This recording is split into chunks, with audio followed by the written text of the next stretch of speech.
o invoices ay maaring maging impractical kung yun ang i-require. Tama po ba? Under the joint circular po kasi, the auditors may require the... Your Honor, that's not responsive. I was just asking him to confirm what he read. Ito na ho ang isa sa pinakaabangan ng ating mga kasama dito sa PH Update. Cross-examination na ho nitong COA officer na to at ang sasalansan dyan, itong si Attorney Michael Poe. Pero bago yan, isang like at isang subscribe. Masaya na ho tayo dyan sa mga gusto sumali sa ating community. Yung join button, nandyan lang ho sa baba. Rekta na ho kaagad tayo dyan sa cross-examination and defense. Dito sa witness ng nitong si Rocketman. Game! Mr. Wamil, we shall continue with your testimony and you shall be testifying under the same oath. You understand, sir?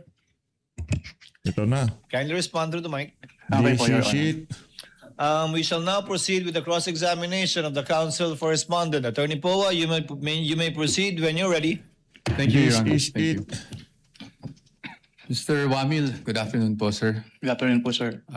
Sa pagkaalala ko po, nabanggit niyo po that you were formerly with ICFAO as a state auditor. Tama po ba?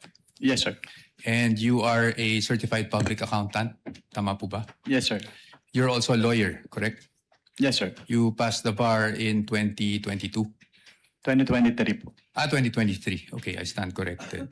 And Mr. Wamil, you also testified yesterday during your direct examination that you were part of the team that audited the OVP and DepEd confidential funds. Is that correct?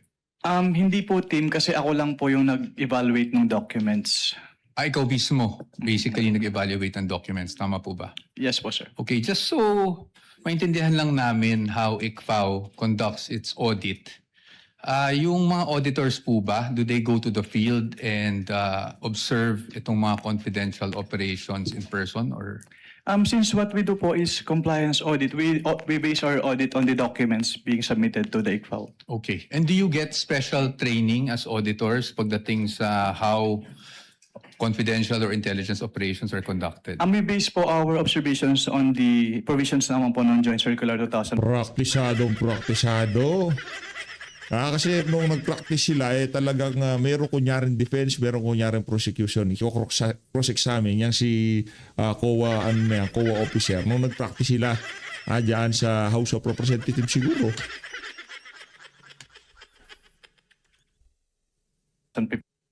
15-01.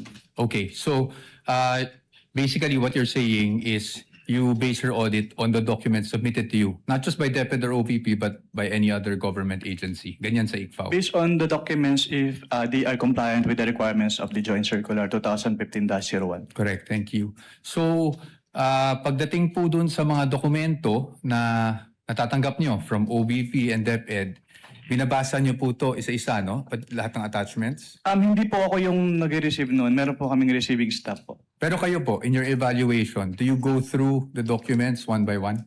Yes po. I evaluate po if they are compliant with the requirements of the Joint Circular. Okay. Now, when you evaluated these documents, nakita niyo po ba doon kung sino ang nag-approve ng grant ng confidential funds for OVP for the fourth quarter of 2022? Nakita ko po dun sa disbursement voucher po na si ASEC Limuel G. Ortonio po. No, I mean the grant. Kasi wala po sa GAA yung OVP confidential funds for 2022 eh. So nakita niyo po ba kung sino ang nag-approve ng grant para sa fourth quarter 2022 confidential funds? Based on the documents submitted, si Office of the President po yung nag-approve. That's correct. Opo, Office of the President. Pagdating naman po sa OVP 2023 confidential funds, yun po ay nasa General Appropriations Act. Do you confirm that? Yes po. And pagdating naman po sa DepEd 2023 confidential funds, nasa General Appropriations Act din po. Tama po ba? Yes po. And as a lawyer, you would know that the GAA is enacted by Congress. Tama po ba? That's correct. Now yesterday, naalala ko po, natanong kayo doon sa time nyo sa ICFAO kung ilang vice president ang na-audit nyo pagdating sa confidential funds. Naalala nyo po yon? Yes po, sir. At ang sagot nyo po ay isa lang, si Vice President Sara Duterte, the respondent in this case. Tama po ba? Yes po. Tapos Since I assumed in ICFAO in Since- 2014. Since you assumed in September 2014? Yes po, sir. Tama po. And you were asked, bakit si Vice President lang? Naalala niyo yung tanong na yun? Yes po. At ang sagot niyo po, kasi since you assume siya lang po ang Vice President na nagkaroon ng appropriations for confidential funds. Tama po ba? Yes po. Since September 2014 po na nag-assume ako. Apo. Now, I'm showing you a document. If I may approach the witness, Your Honor. Counsel may approach. Nako, yan na. Pagka, I am showing you a document Ito na. Counsel entitled from the prosecutor. Kinakabahan na si Kapuno nito. Nako, ito na. First may also Oh, yes. approach should they so desire. I'm showing you a document, and this document is from the Department of Budget and Management, Ayos, entitled Special Allotment Release Order, dated. Medyo malabo lang po yung document, no? December 22, 2014. Makita niyo po yan? At ang purpose po is to cover confidential activities for fiscal year 2014. You see that? Yes, sir. And nung December 22, 2014, nasa ICFAO na po kayo. Tama po ba? Nako, nataranda na. Nataranda na ito si Mr. Wamil. Wamil pangalan niya. We have a Nataranda clear na. here po. Date of issue, December 22, 2014. Yes po. Nasa ikaw na po. Tama po ba? Mm. At hindi po si Vice President Sara Duterte ang Vice President ng mga panahon na yun. Tama po ba? Yes po. Pero na-liquidate po ba yan? That's the question. That's the question to ICFAO actually because Ba't tinatanong mo si Atty. Poa? Hindi na natawa taloy siya. yun po yung, ang pinapakita ko lang sa inyo is nagkaroon po ng confidential funds. Ang Office of the Vice President noong 2014 issued December 22, 2014. Based on that document po, Meron. Meron. You confirm. But that's okay, no? Because maybe you were just not aware yesterday when you were asked the question. I just wanted to put that on record because marami na rin pong lumalabas sa social media na si Vice President Sara Duterte lang ang Vice President na nagkaroon ng confidential funds. Confidential fund. Hindi totoo. Hindi totoo yan ha. Hindi totoo. Confirm that, sir. Your Honors, just a manifestation. This has not been pre-marked. We just came upon this document yesterday after the statements were made. So upon the agreement made during pre-trial, we request that this be marked as exhibit for the defense D-1-167-DE. -OVP. Let it be so marked. Thank you, Your Honors. Provisional only, Your Honor. Yes, of course, subject to the objections of the prosecution when the time is Of course, at appropriate. the proper time. Thank you, Your Honor. And we will provide the prosecution with a copy as well. Kindly we do know- that after, perhaps later on, after the trial, or now too, so that it can be made a subject matter of redirect should the counsel for the panel of prosecutors so malabo. desire. I can give you Photocopy. just a photo. We would like to manifest that this is just a printout, Your Honor, and a photocopy that we retrieved from the Office of the Vice President. Noted. Okay. Ito, bibigyan ba natin to? Hindi, okay, hindi na. Okay. Anyway, Mr. Witness, nung pinag-aaralan ko yung nature ng confidential funds, may mga issuances akong nakita aside from yung JC 2015-01 na parating yung nami-mention kahapon and today. And that is COA Circular 92-985. Yun po ba ay familiar sa inyo? can you repeat? I can give you a copy. Your Honor, I am giving the witness a copy of a document entitled Commission on Audit Circular Number 92-385 dated October 21, 1992. For the reference of the court, this was marked as Exhibit D-1-155. Naalala po ba ninyo yung document na yan or familiar po ba kayo sa document na yan? Witness is perusing the document, Your Honors. Noted. If assisting counsel would like to also from the prosecution.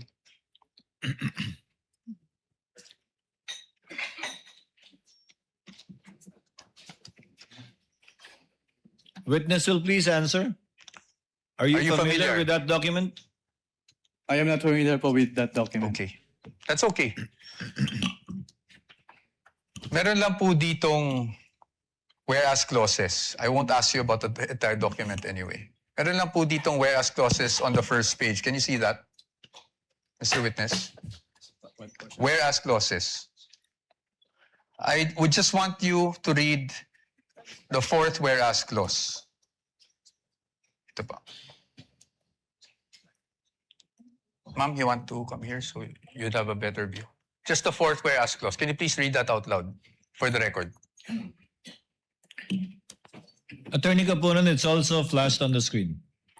Para mahirap. Whereas these intelligence and confidential activities by their very nature are highly sensitive and confidential operations or missions, the details of which cannot be divulged without posing a threat to national security or to the success of the mission. Can you please read the next whereas as well? Thank you. Whereas, as now being required, the submission of receipts, bills, or commercial invoices in support of disbursements from this fund or rental or of safe houses, purchase of meals or supplies, and other expenses may create a leak of information that may threaten the confidentiality of the intelligence operations, endanger the lives and the safety of the agents and employees of the government agencies, and result to a failure of the mission. And just the next two whereas clauses na lang po para hindi na po tayo humaba. Whereas in many instances, it is impractical and sometimes impossible to obtain such receipts, bills, or commercial invoices during intelligence operations. Whereas by its very nature, the use of confidential intelligence and or confidential funds requires an approach allowing more flexibility in intelligence operations. Thank you, Mr. Witness. Manifestation, Your Honor. First of all, this exhibit presented by counsel for the respondent is dated October 1, 1992, Your Honor. Whereas the joint circular cited as basis by this witness, Your Honor, is dated 2015, Your Honor. There is no indication here.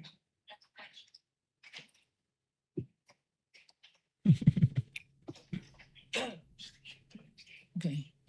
There is an indication here, Your Honor, that all issuances Joint circular, inconsistent repeating clause. herewith are hereby amended or revoked accordingly. Similar provision, Your Honor, by way of manifestation. The joint circular. Can you see? Is likewise Your Honor, mentioned in the Joint Circular 2015.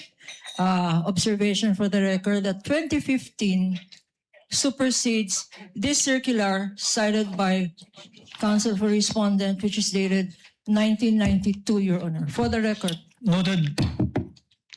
Thank you, Your Honor. But again, we'd like just a counter manifestation that the repealing clause under JC 2015-01 Biglang natanga ito. Bilang nagulantang itong itong si Capunan. Ay, meron palang ganyang dokumento. Hindi lang pala si Sara ang nagkaroon ng confidential fund. 2014 pala meron confidential fund yung isang vice president. states, and I quote, all circulars, memoranda, rules, regulations, and other issuance inconsistent herewith are deemed repealed and superseded accordingly. So the repealing clause in 2015-1 did not specify COA Circular 92-8985. Precisely our point, Your Honor. Your Honor, please counter manifestation. Of course, Counsel.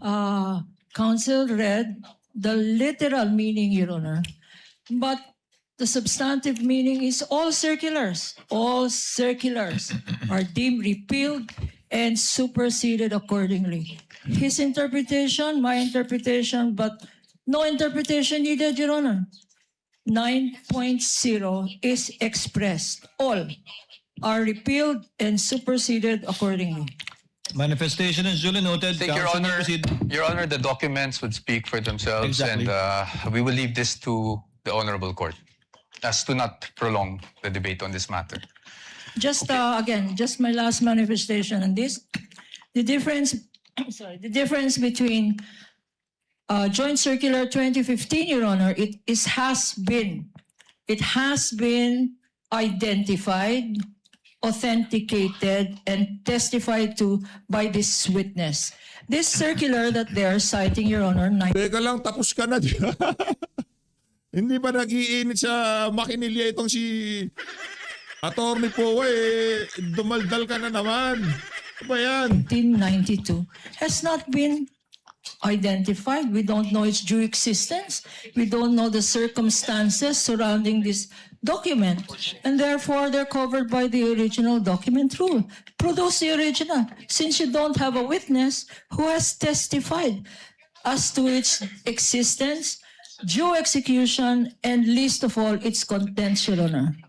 And we are stating that this should be clearly in the records of this proceedings, Your Honor. Noted without prejudice to respondent presenting during their evidence in chief the original copy of the document and someone testifying thereto. We submit, Your Honor. Please proceed, counsel. Now, dun base po sa binasa nyo, Mr. Witness, nakikita natin na magkaiba ang auditing standards or guidelines pagdating sa confidential or intelligence funds kung ikukumpara sa regular funds. Tama po yun. Well, based on the Joint Circular 2015-01, magkaiba po yung treatment between confidential fund and intelligence fund. Opo. At Yun, base rin po magkaiba. doon, sa binasa nyo, ang kadalasan nangyayari pag resibo o invoices ay maaring maging impractical kung yun ang ire-require. Tama po ba? Under the Joint Circular po kasi, the auditors may require the Your Honor, that's not responsive. I was just asking him to confirm what he read. Kindly answer the question, witness. Just on the circular that you read, Circular 92-3. Can you repeat the question po, sir? Ayon po doon, yung regular requirement na paghihingi ng mga resibo, acknowledgement receipts may be impractical pagdating po sa confidential Can operations. we ask counsel, Your Honor, to show that particular Yes, Your provision that he is citing in respect of the circular? Kindly do so, counsel.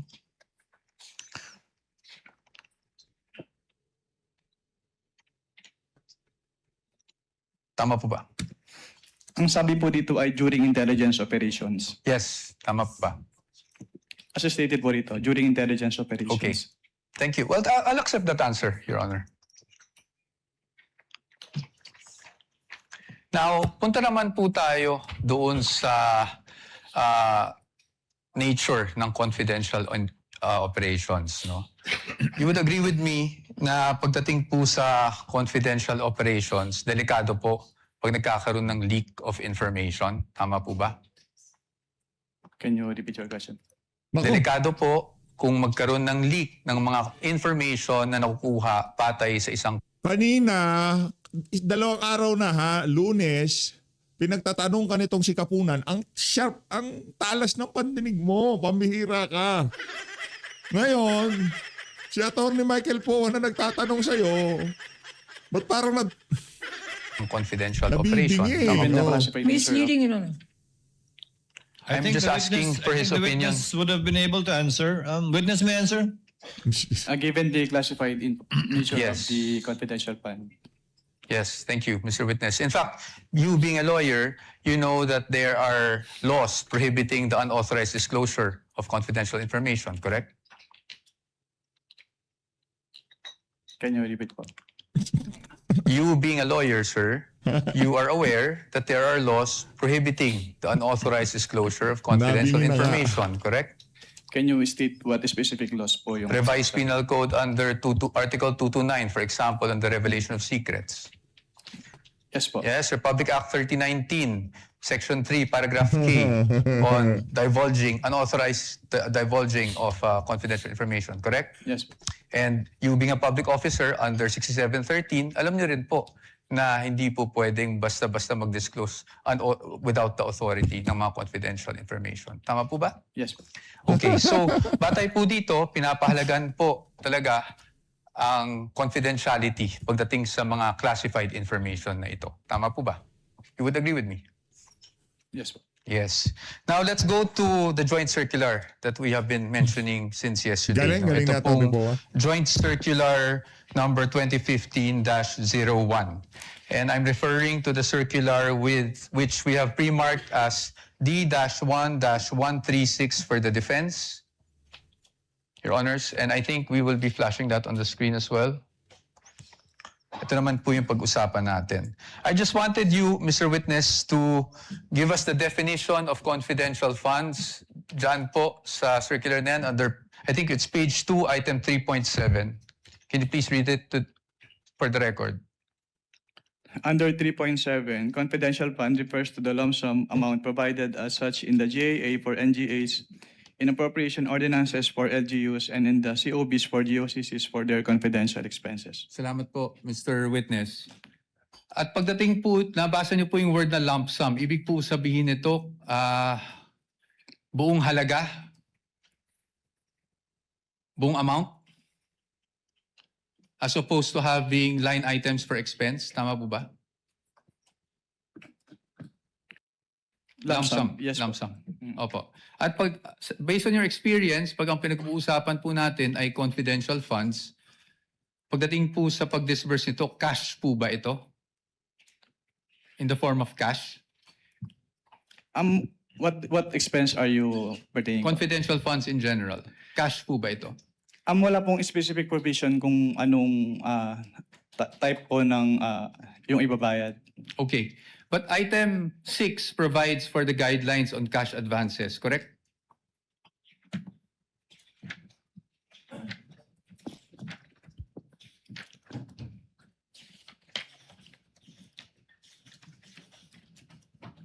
Based on this document po, yes po. Yes po. And I refer you now to item 6.1.2.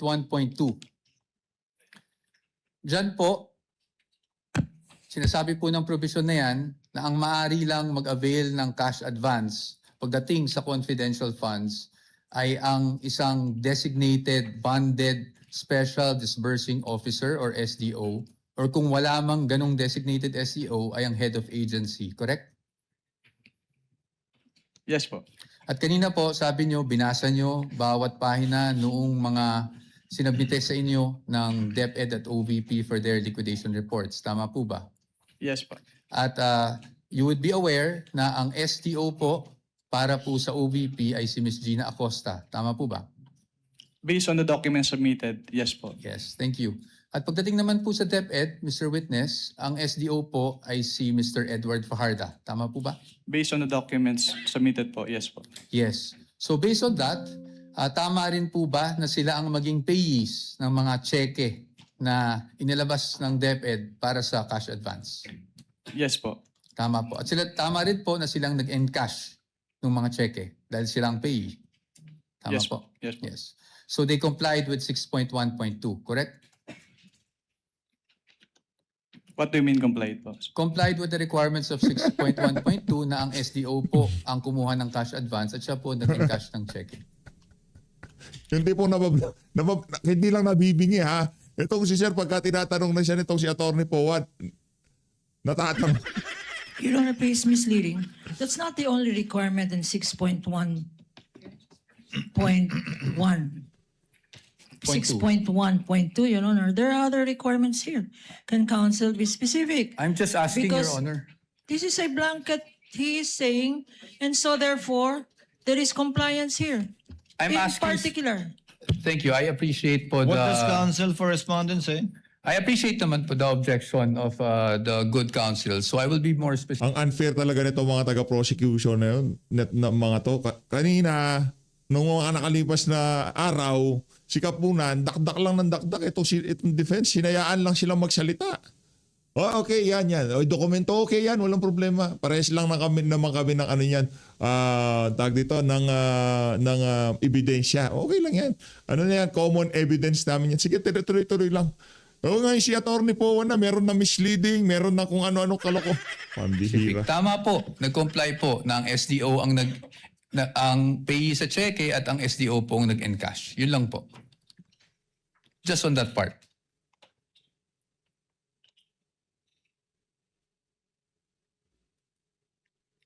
Based on the documents, si SDO yung pay ng cheque and yung nag-encash nung Okay. Thank you po. Now, I'll refer you to item 6.1.5 of the joint circular. Can you please read just the first sentence of that provision? Cash advances shall be limited to the requirements for 3 months. Thank you, Mr. Witness. So tama po bang pagkakaintindi ko na para sa cash advance at any one time, ang maximum na pwede mo lang ma-cash advance ay yung requirements mo para sa 3 buwan ng confidential operations. Tama po Based ba? on this provision po, yes. Tama po. At 3 buwan po is equivalent to 1/4 of a year. Tama po ba? Yes po. Okay. Now, base po dyan sa provision na yan, nakasulat na ang maximum amount ay para sa 3 buwan. Pero meron po bang provision dyan na nagbabawal na gamitin ito in perhaps 60 days? Wala po. Meron po ba nagbabawal na gamitin ito in 11 days? Wala din po. Kaya hindi po namin sinama sa findings namin yung 11 days na disbursement. It's just a statement of fact po on the AOM. Thank you for confirming that, Mr. Witness. Familiar po kayo bilang isang CPA sa accrual method of accounting? Yes po. Can you just, in simple terms, because I'm not even a CPA, just give us a glimpse kung ano ibig sabihin. Ano ba ang accrual method of accounting? Kapag sinabing accrual method of accounting, Asawa ni ni Matibag nandun, no? Ay, asawa ni Matibag yun. Yung babaeng naka-blast on. Yun. Pangit. yung expenses ay Sorry. Sorry. nire-record upon incurrence, not upon payment. Opo. Okay. So, dito po ba, pwede po ba yung parang I'm just a simple-minded person? Parang buy now, pay later? Ganun? Wala po yan sa joint circular, so I am not authorized to It's okay. answer that question. I will leave it at that. Punta na lang po tayo sa liquidation. Sa liquidation po, under the joint circular, that's under 6.2.2, correct? Under 6.2.2, if I may just refer you to that provision, dapat po maliquidate magsumite ng liquidation report ang isang agency na may confidential or intelligence funds within 30 days after the close of a quarter. Tama po ba? Tatlo po yung nakalagay dito, hindi lang po the 30 days after every quarter. Sige po, please enumerate for us. Under 6.2.2 of the joint circular, all cash advances for CF and IF shall be liquidated within 30 days after every quarter or from the approved target date of completion of the project or activity or after the cash advance had been fully utilized, whichever comes first in accordance with the procedures as stated po. Okay, thank you po. Ngayon po, papakita ko po sa inyo yung liquidation report na isinumite ng OVP for their fourth quarter confidential funds 2022. Maybe this time we could just ask our assisting counsel, Your Honor, to hand the document. Assistant counsel for the other side may also approach. Maaari niyo po bang matukoy kung anong date po na-receive ng COA ICFAO itong liquidation report ng OVP? Based on the transmittal letter po, January 17, 2023. January Maybe 17. no, Your Honor, for our understanding, what exhibit number? Sorry. counsel Thank you for referring reminding me, Your Honor. You're welcome. This is Exhibit D-1-4-OVP. This is the prosecution's P-1-11-A. No, I'm sorry. One? I'm sorry, what is it? Sorry, D-1-1. D-1-1. Sorry, Your Honor. -1. I was just corrected.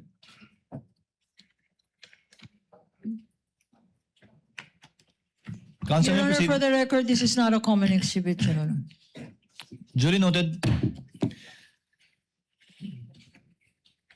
Now, base po sa date na nabasa nyo, compliant po ba na within the 30-day period ay nakapagsumite sila? Yung act lang po ng pag-submission, na pag-submit rather, ng liquidation report. Based on this document po, yes po. Yes po. And kung mapapansin nyo po, doon po sa transmittal, meron pong isang checklist. Tama po ba? Yes, sir. And I will refer you now to item 6.2.2.3 of the joint circular. Ayon po sa 6.2.3 ng nasabing joint circular 2015-01, ang gagawin po ng receiving officer ng COA ICFAO ay titingnan po yung checklist Tapos, susuriin po yung mga dokumentong isinumite ng ahensya, yung mga attachments, kung pasok siya doon sa checklist of supporting documents na kinakailangan. Tama po ba? Can you repeat your question po? Ayon po sa 6.2.2.3, ang receiving officer ng COA ICFAO ay titingnan yung checklist and then titingnan din, susuriin yung mga naka-attach na dokumento kung compliant siya dun sa checklist. Tama po ba? Yes po, based on the joint circular. Based on that same provision, kung yun po ay kompleto, tatanggapin po ng COA ICFAO. Tama po ba? Yes po. At pag hindi po kompleto o meaning kulang po yung mga attached documents, yun po ay dapat ibalik ng COA ICFAO sa ahensya at hindi muna tatanggapin. Tama po ba? Yes po. Based And on this provision po. Opo. And in this case, because of the receiving stamp, would you say na tinanggap po ng ICFAO ang submission ng OVP? As stamp po nung ICFAO, yes po. Okay. Thank you, Mr. Witness. Now, basing on this document na natanggap ng COA ICFAO on January 17, 2023, ang kanilang liquidation report, meaning the OVP for the fourth quarter 2022 confidential funds. It took more or less 8 months for COA to issue its official finding. Tama po ba? Yes po. I am showing you a copy of the AOMs that you issued and that were also presented yesterday. May we know the exhibit number, sir? Yes, Your Honor. I will get to that. Pwede mo na yung mga next documents. Are you showing the one for the OVP or the DepEd? OVP, Your Honor. OVP, that would be... This is D-1-103-OVP, Your Honor, for the first AOM issued on September 14, 2023. That's the counterpart of P-1-12-A. And isunod ko na po yung pangalawang AOM na na-issue on October 3, 2023. This is D-1-104-OVP for the defense. Which is P-1-12-B for the prosecution. Opo. Thank you. Now, Mr. Witness, napansin ko na yung date is September 14, nung 2023, nung una yung AOM. Tama po ba? Yes po. And that was actually just a few days after the budget hearing of COA held August 24, 2023, kung saan may mga legislators that, asked COA to look into the OVP confidential funds. Are you aware of that? Just if you're aware. I am not aware of that. That's okay. Now, I'll just move on to the AOMs themselves. No? Now, kahapon nasasabi niyo po na nagkakaproblema tayo sa, may nakita kayong finding doon sa physical and financial plan. Tama po ba? Yes sir. Ng OVP. At yan po ay nakasaad din sa inyong findings dyan. Yes sir. Tama po ba? Opo. You referred to, if I'm not mistaken, and please correct me if I'm wrong, item 4.2 of the joint circular. Yes sir. Tama po? Yes sir. Maaari niyo po bang, andyan pa po ba yung joint circular? Yes. Maaari niyo po bang basahin yung 4.2 ng joint circular para lang po sa kalaman nating lahat? Under 4.2 of the joint circular, all allocations of CF and or IF shall be supported with physical and financial plan indicating the proposed amount allocated for each program, project, and activity where disbursements pertaining to the CE and IE shall be based. Tama po. Thank you po, Mr. Witness. Dito po sa kanilang physical and financial plan, the program stated is actually the Good Government Program. Tama po ba? Yung binabasa ko lang. Based on the document, yes. Based on the document. At ang expected outcome ay safe implementation of OVP initiatives and confidence building. Based on the document. Based on the document, yes. At ang physical target will be number of areas with surveillance and confidential activities conducted or monitored. Tama po ba? Yes. as well as a number of activities. Tama po ba? At ayon po dun sa binasa nyo, wala naman pong guidelines on how specific it would be. Correct? Well, nakalagay po kasi dito, dapat i-indicate yung each program, activity, and project na pagbabasihan ng disbursement ng CF. Apo. I won't argue with you. So basically, yung finding niyo po is based on your assessment as an auditor.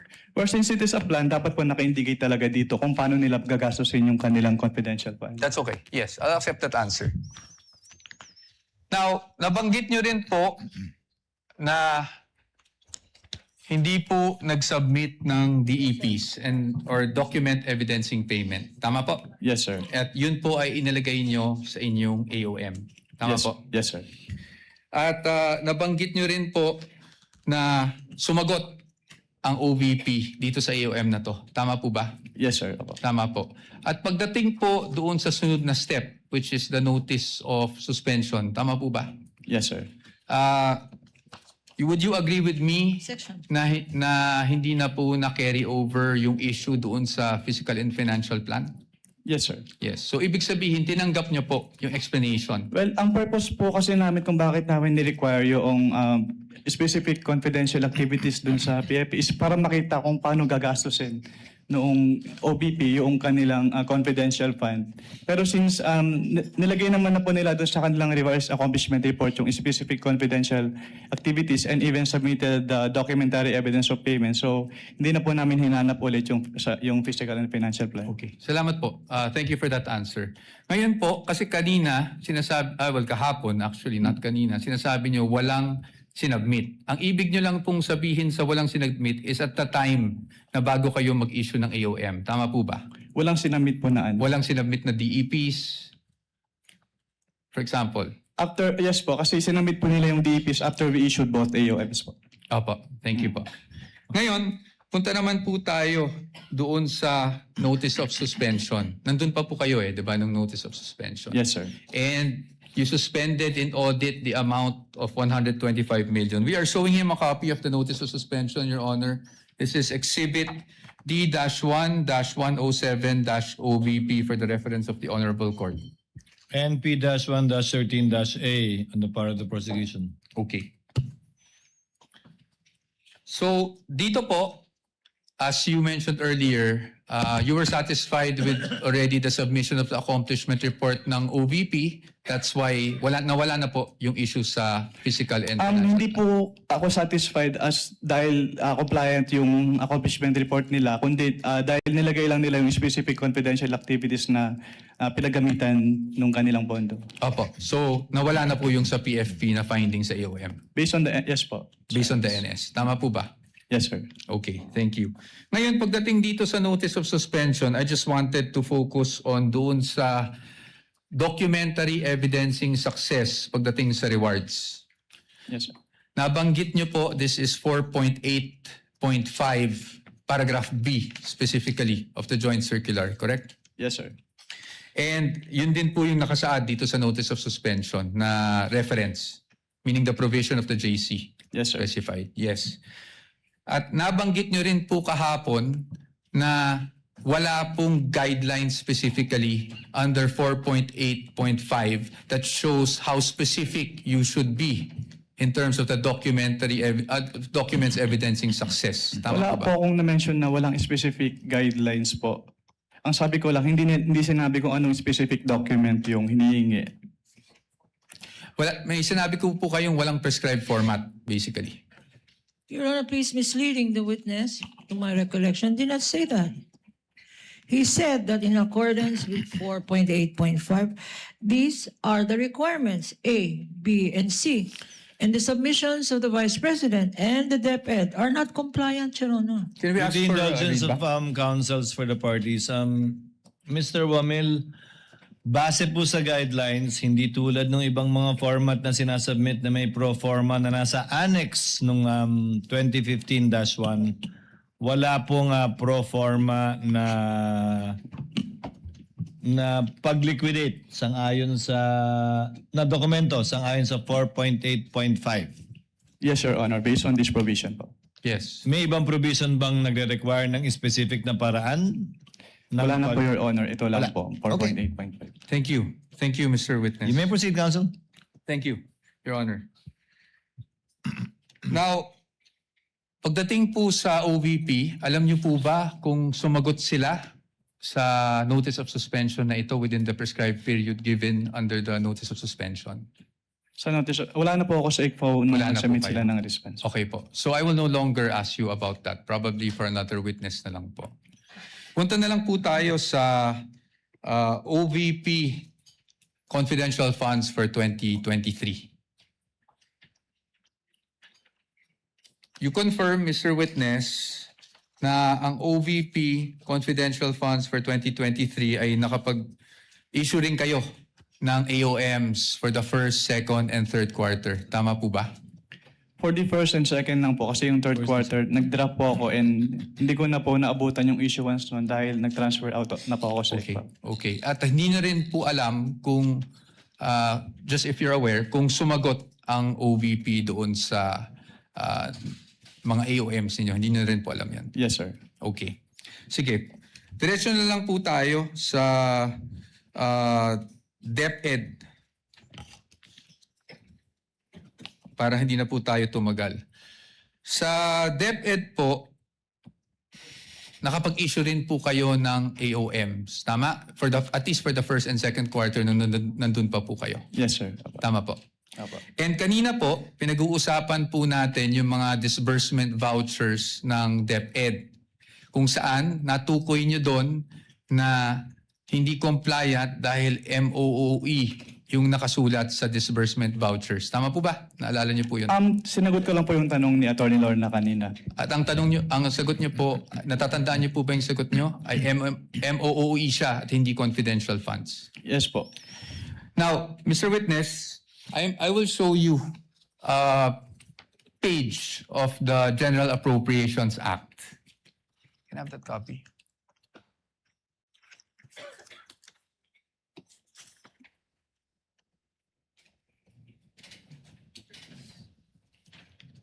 And for reference, Your Honors, this is Exhibit D-1-14-DE, Your Honors. And D-1-42-DE for the defense. Counsel may approach the witness as well as counsel for the panel of prosecutors.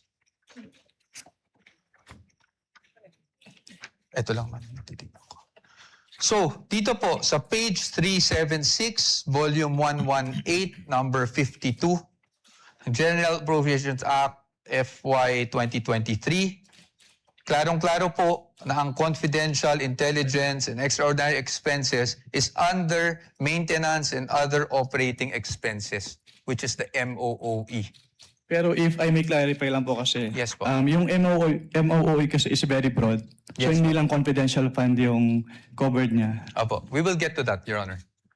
Your Honor, please. DV.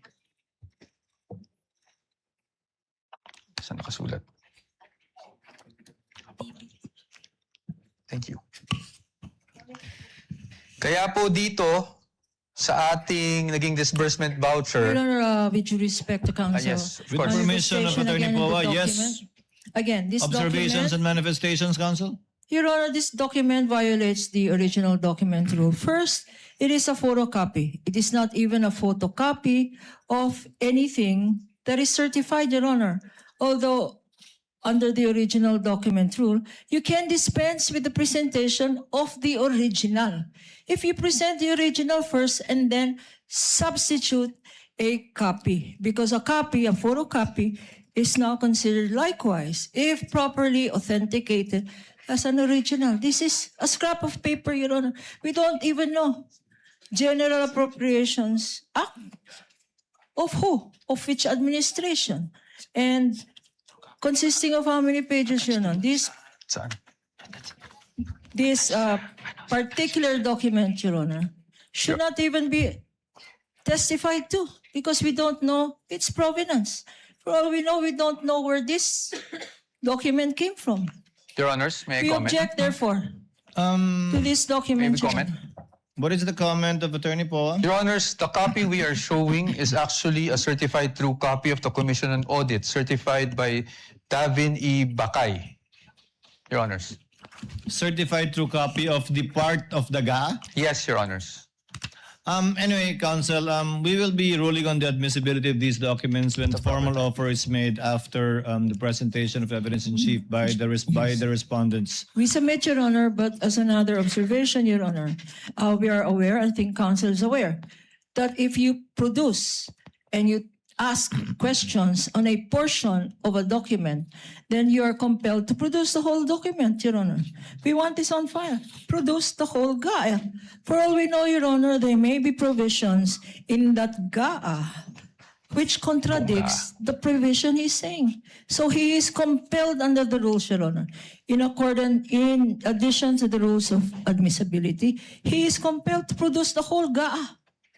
And we want that on record, Your Honor. Presiding officer has already ruled the manifestation and objection of the counsel is duly noted. Counsel may proceed.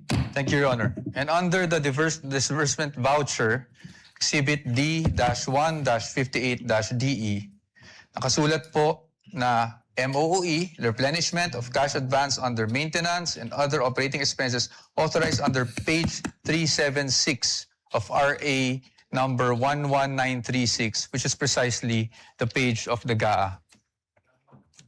Pero marami po kasing nakalagay na expense items under MOOE in this page po.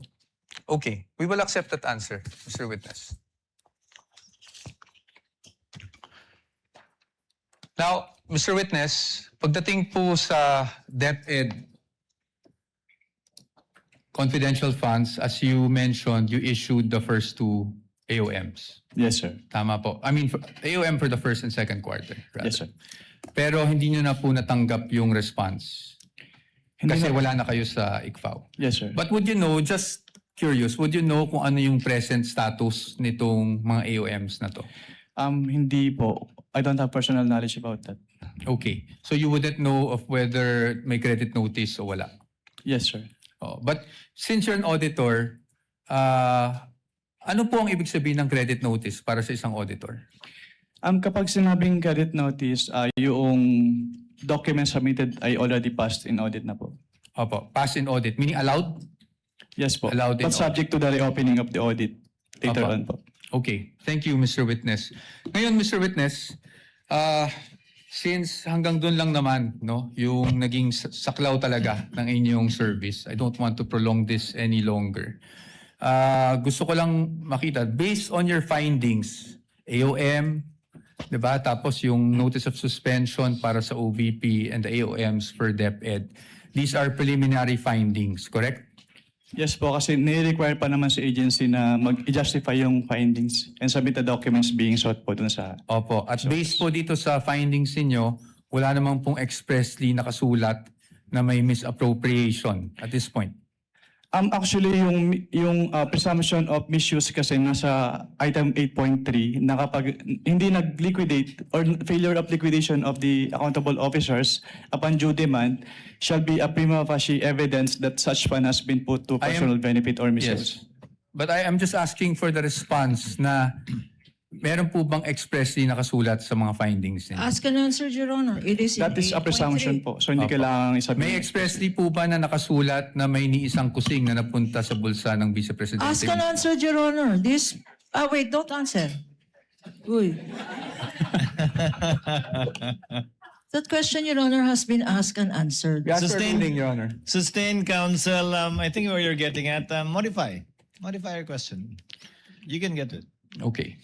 So, basically po, ang findings nyo ay preliminary lamang. Wala pong any conclusive finding pa as to any misappropriation. Yun lang po ang tanong ko. Ang sabi kasi sa circular, upon failure to liquidate, No, meron I ng am presumption. Your Honor, Ask and answer, Your Honor. No, You the already witness said, asking if it's... The witness is not responsive. Kindly respond. I think the question is quite simple, Yun lang naman Mr. po. Wamil. Preliminary pa lang. So wala pang any conclusive finding as to any misappropriation. Yun na lang po. Para lang po masagot nyo na ng diretso. Hindi naman po kasi kailangang i-state doon sa findings. Again, Your Honor, non-responsive. Let the presiding officer be the one to do it, or try to do it. Kapag ka nag-issue po kayo ng AOM, Audit Observation Memorandum, failure to liquidate na po ba yun? O may mga observation pa lang kayo? Kailan masasabing may failure to liquidate na? No? Pag may notice of disallowance na, notice of suspension, o AOM pa lang?